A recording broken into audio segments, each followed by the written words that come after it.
உண்மையாவே உன்னால நகர முடியல போல இருக்கு. நான் ரொம்ப தாமதமா செயல்பட்டுட்டேன். நீ ஷாரக்லோன் இல்லைங்கிறதும் எனக்கு தெரியும். இந்த முறை நிச்சயமா நீ சாக போறேன்னு எனக்கு தெரியும். உன் கதை முடிஞ்சது.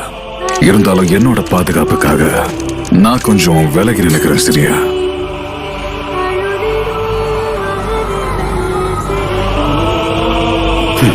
நீ இப்போ வலிய உணர்வ.